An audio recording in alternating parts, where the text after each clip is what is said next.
ನಾನು ಮನೆಗೆ ತಕ್ಕ ಮಗನಾಗಬೇಕೆಂಬ ಮಮಕಾರ ನಮ್ಮ ಮನೆಯವರ ಮನದಲ್ಲಿ ತುಂಬಿಕೊಂಡಿದೆ.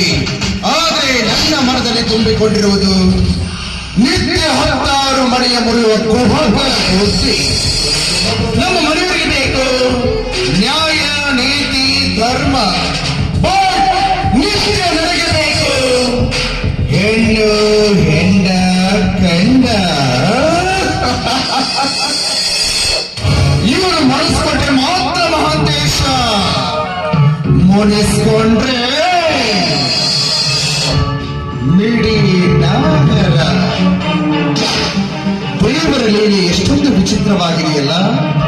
ಹೆತ್ತವರಿಗೂ ಹೆತ್ತ ಮಗನಿಗೂ ಇರಬೇಕಾದ ವ್ಯತ್ಯಾಸ.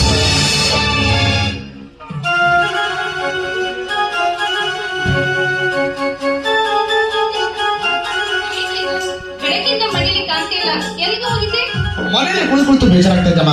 ಹೀಗಾಗಿ ಸ್ನೇಹಿತರ ಜೊತೆ ಹೊರಗಡೆ ಸುತ್ತಾಡ್ಕೊಂಡ್ರೆ ಕೊಟ್ಟಿದ್ದೆ. ಅಲ್ಲ ಮಗು, ನೀನ್ ಬೆಂಗಳೂರಿಂದ ಇಲ್ಲಿಗೆ ಬರೋದೇ ಅಪರೂಪ. ಬಂದ್ರು 4 ದಿವಸ ಇರ್ತೀಯ, ಮತ್ತೆ ಹೊರಟೋಗ್ ಬಿಡ್ತೀಯ. 4 ತಾಸಾದ್ರೂ ಮನೇಲಿ ಇರು. ಇವತ್ತಾದ್ರೂ ಮನೇಲಿ ಇರಬೇಕು, ಸರಿನಾ? ಸರಿ ಅಮ್ಮ. ತಗೋ, ಹಾಲು ಕೊಡು.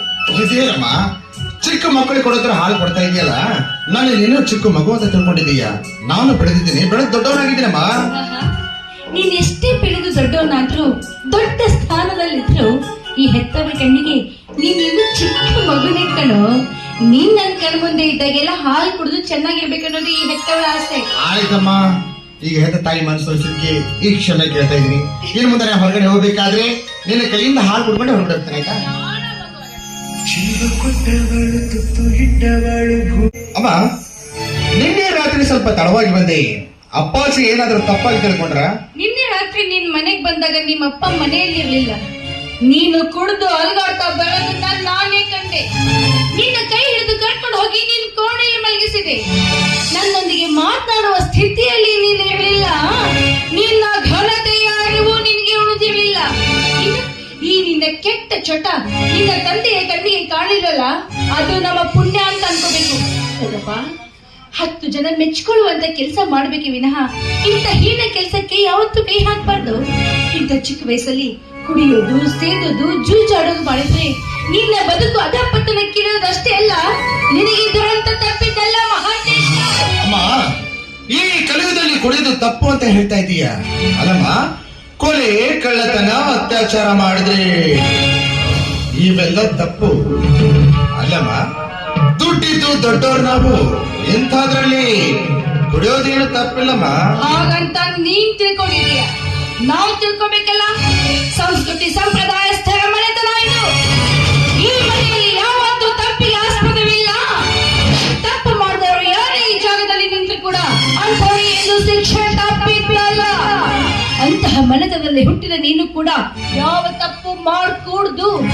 ಒಂದ್ ವೇಳೆ ತಪ್ಪಿ ನಡೆದಿದ್ದೆ ಆದ್ರೆ ನಿನ್ನ ಬಾಳಿಗೆ ಕುಂತಾಗ್ಬೋದು, ಎಚ್ಚರವೇ ಅಲ್ಲ. ಆಯ್ತು, ನಿನ್ನೆ ರಾತ್ರಿ ಆದ ತಪ್ಪಿಗೆ ಈಗ ನಾನು ನಿನ್ನ ಹತ್ರ ಕ್ಷಮೆ ಕೇಳ್ತಾ ಇದ್ದೀನಿ. ಅಷ್ಟಕ್ಕೂ ನಿನಗೆ ನನ್ನ ಮೇಲೆ ಕೋಪ ಹೋಗ್ಲಿಲ್ಲ ಅಂದ್ರೆ ಈ ನಿನ್ನ ಕೈಗಳಿಂದ ನನ್ನ ಕೆನ್ನೆ ಬಾರಿಸ್ಬಿಡ. ಏ ದಡ್ಡ, ನಿನ್ನಂತ ಮಗನ್ ಕೆನ್ನೆಗೆ ಹೊಡೆದಷ್ಟು ಸಣ್ಣ ಗುಂಡಳಲ್ಲ ಈ ನಿನ್ನ ತಾಯಿ. ನಿನ್ನ ನಡೆ, ನುಡಿ, ರೀತಿ, ನೀತಿ ಚೆನ್ನಾಗಿರ್ಲಿ ಅಂತ ಈ ಮಾತನ್ನ ಹೇಳಿದೆ ಅಷ್ಟೇ.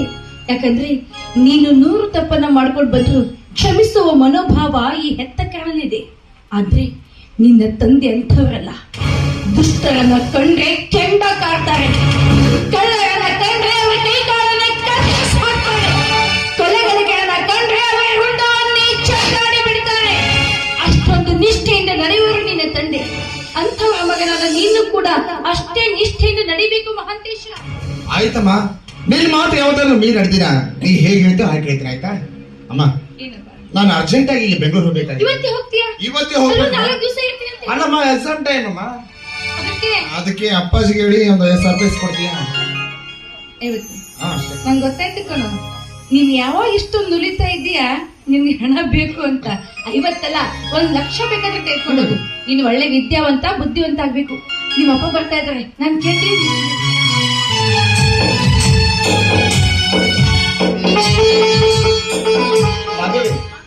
ತಾಯಿ ಮಗ ಇಬ್ಬರು ಜೊತೆಯಾಗಿ ನಿಂತುಕೊಂಡು ಯಾವುದೋ ಒಂದು ಗಾಢವಾದ ಯೋಚನೆಯಲ್ಲಿ ಮುಳುಗಿದಂತೆ ಕಾಣುತ್ತಿದೆಯಲ್ಲ. ನೋಡ್ರಿ, ಇವನು ಇವತ್ತೇ ಬೆಂಗಳೂರಿಗೆ ಹೋಗ್ತೀನಿ ಅಂತ ಆಟ ಮಾಡ್ತಾ ಇದ್ದಾನೆ. ಅದು ಅಲ್ಲದೆ ಅಷ್ಟು ದೂರ ಸಿಟಿಲಿ ಪಾಪ ನನ್ ಚಿಕ್ಕ ಮಗು ಒಬ್ನೇ ಇರ್ಬೇಕಲ್ಲ, ಅದಕ್ಕೆ ಹೆಚ್ಚಿನಿಲ್ಲ ರೀ ಖರ್ಚಿ 50,000 ಕೇಳ್ತಾ ಇದ್ದ. ನಾನ್ ಕೊಡಲ್ಲಪ್ಪ, ನೀವ್ ಅಪ್ಪ ಬಂದ ತಕ್ಷಣ ಕೇಳಿ ಕೊಡಿಸ್ತೀನಿ ಅಂತ ಹೇಳ್ಬಿಟ್ಟೆ ಅಲ್ವೇನೋ? ಅಲ್ವೇ? ನಿನ್ನ ಮಗ ಮಹಾಂತೇಶನಿಗೆ ನೀನು 50,000 ರೂಪಾಯಿ ಹಣ ಕೊಡುವುದಕ್ಕೆ ನನ್ನ ಕೇಳ್ಬೇಕು. ನಿಮ್ಮನ್ನ ಕೇಳಿದ್ರೆ ನಾನು ಏನಾದ್ರು ಮಾಡ್ತೀನಿ. 50,000 ಯಾಕೆ, 1,00,000 ರೂಪಾಯಿ ಹಣ ಕೊಟ್ಟು ಅವನನ್ನು ಬೆಂಗಳೂರಿಗೆ ಕಳಿಸ್ಕೊಡು. ಅದಕ್ಕೆ ನನ್ನ ಅಭ್ಯಂತರ ಏನು. ಆದ್ರೆ ಒಂದೇ ಒಂದು ಮಾತು ಮಹಾಂತೇಶ, ನಾನು ನಿನ್ನ ಹತ್ತಿರ ಹೇಳುವುದೊಂದು ಮಾತಿದೆ. ಅದೇನದು? ನೋಡಪ್ಪ, ಈ ಮನೆಗೆ ನೀನೊಬ್ಬನೇ ಮಗ. ಈ ಮನೆತನದ ಸ್ವಾಧೀನದಲ್ಲಿ ಬರುವ ಆಸ್ತಿ, ಅಂತಸ್ತು, ಸಿರಿ ಸಂಪತ್ತಿಗೆಲ್ಲ ನೀನೊಬ್ಬನೇ ಸರ್ವಾಧಿಕಾರಿ. ಮುಂದೊಂದು ದಿನ ಈ ಮನೆತನದ ಯಜಮಾನ ನೀನಾಗಬೇಕಾದವನು. ಈ ನಮ್ಮ ವಯಸ್ಸು ಇಳಿಯುತ್ತಲೇ ಹೋಗುತ್ತದೆ, ನಿನ್ನ ಬುದ್ಧಿ ಬೆಳೆಯುತ್ತಲೇ ಹೋಗುತ್ತದೆ. ಬೆಳೆಯುವಂತಹ ನಿನ್ನ ಬುದ್ಧಿಯಲ್ಲಿ ಸಂಸ್ಕೃತಿ, ಸಂಪ್ರದಾಯ, ನಿಷ್ಠೆ ಬಹಳಷ್ಟು ಪರಿಶುದ್ಧವಾಗಿರಬೇಕು. ಪರಿಶುದ್ಧವಾದ ಈ ನಿನ್ನ ಬದುಕನ್ನು ಕಂಡು 10 ಜನ ಮೆಚ್ಚಿಕೊಳ್ಳುವಂತಿರಬೇಕು. ತುಚ್ಛವಾದ ಮನಸ್ಸಿನ ಇಚ್ಛೆಗಳನ್ನು ಕಿಚ್ಚಿನೊಳಗಡೆ ಸುಟ್ಟು ಹಾಕಿ ಚೊಕ್ಕ ಚಿನ್ನದಂತೆ ಚಂದನದ ಗೊಂಬೆಯಾಗಿ ಕಾಣಬೇಕು. ಕಂಡವರ ಕಣ್ಣುಗಳನ್ನು ಮಾತೇಶ. ಅಪ್ಪಾಜಿ, ನಾನ್ ನಿಮ್ಮ ಮಗ ಅಪ್ಪಾಜಿ. ಈ ಮೈಯಲ್ಲಿ ಹರಿತಾ ಇರೋ ರಕ್ತ ನಿಮ್ದು. ಈ ಮನೆತನ ಮಾನ ಮರ್ಯಾದೆ ಕಾಪಾಡೋದ್ರಲ್ಲಿ ನಿಮ್ಮ ಎಷ್ಟು ಜವಾಬ್ದಾರಿ ಇದೆಯೋ ಆದ್ರೂ ಹಾಕ್ಬಾರ್ದು ನನಗದೆ ಅಪ್ಪಾಜಿ. ಸ್ವಲ್ಪ ನನ್ನ ಮೇಲೆ ನೀವಿಬ್ರು ನಂಬಿಕೆ ಇಡಿ. ಮಾಂತೇಶ, ಎಂಥ ಮಾತು ಮಾತಾಡ್ತಾ ಇದೀವಿ. ಕೆತ್ತವರು ನಾವೇ ನಮ್ಮ ಮಗನನ್ನು ನಂಬದೆ ಹೋದ್ರೆ ಮತ್ತಿನ್ಯಾರನ್ನು ನಂಬಬೇಕೋ? ನಾವು ನಮ್ಮ ಮಾತಿನಿಂದ ನಿನ್ನ ಮನಸ್ಸಿಗೆ ಸ್ವಲ್ಪ ನೋವಾಗಿರಬಹುದು. ಆದ್ರೆ ನಾನು ಯಾಕೆ ಇಂಥ ಮಾತುಗಳನ್ನು ಹೇಳುತ್ತೇನೆಂದು ಗೊತ್ತೇನೋ ನಿನಗೆ? ಈ ಮನೆ ಎಂಬ ಗೂಡಿನಲ್ಲಿ ಮಗನೆಂಬ ಹಕ್ಕಿಯನ್ನು ಸಾಕಿ ಪ್ರೀತಿ, ಪ್ರೇಮ, ವಾತ್ಸಲ್ಯಗಳೆಂಬ ಕಾಳು ಕಡಿಗಳನ್ನು ಹಾಕಿ ಬುದ್ಧಿ ಎನ್ನುವಂತಹ ಬೇಲಿಯನ್ನು ಹಿಡಿದು ಸಾವಿರಾರು ಜನರಿಗೆ ಪಾಠ ಪ್ರವಚನ ಹೇಳಿಕೊಡುವ ಶಿವಶರಣರ ಹಕ್ಕಿ ನೀನಾಗಬೇಕು ಅಂತ ನಾವು ಆಸೆ ಹೊತ್ತು ಕೊಟ್ಟಿದ್ದೀವೋ, ಆಸೆ ಹೊತ್ತು ಕೊಡ್ತಿದ್ದೀವಿ. ರೆಕ್ಕೆ ಬಲಿತ ಮೇಲೆ ಆ ಹಕ್ಕಿ 10 ಜನರಿಗೆ ಕುಕ್ಕುವರಣ ಹತ್ತು ನೀನಾಗಬಾರ್ದು ಅಂತ ನಿನಗೆ ಮುನ್ನೆಚ್ಚರಿಕೆ ಕೊಡ್ತಾ ಇದ್ದೀನಿ ಮಾತೇಶ. ಅಪ್ಪಾಜಿ, ನಿಮ್ಮ ಮಾತಿನ ಅಂತರಂಗ ನಾನು ಚೆನ್ನಾಗಿ ಅರ್ಥ ಮಾಡಿಕೊಂಡು ಈ ಮನೆತನಕ್ಕೆ ಧಕ್ಕೆ ಬರದ ಹಾಗೆ ನಾನು ನೋಡಿ ಹೋಗ್ತೀನಿ. ಈ ಸದ್ಯಕ್ಕೆ ನಾ ಊರಿಗೆ ಹೋಗ್ಬಿಡ್ತೀನಿ. ಇಬ್ರು ಸೇರಿ ಆಶೀರ್ವಾದ ಮಾಡಿ.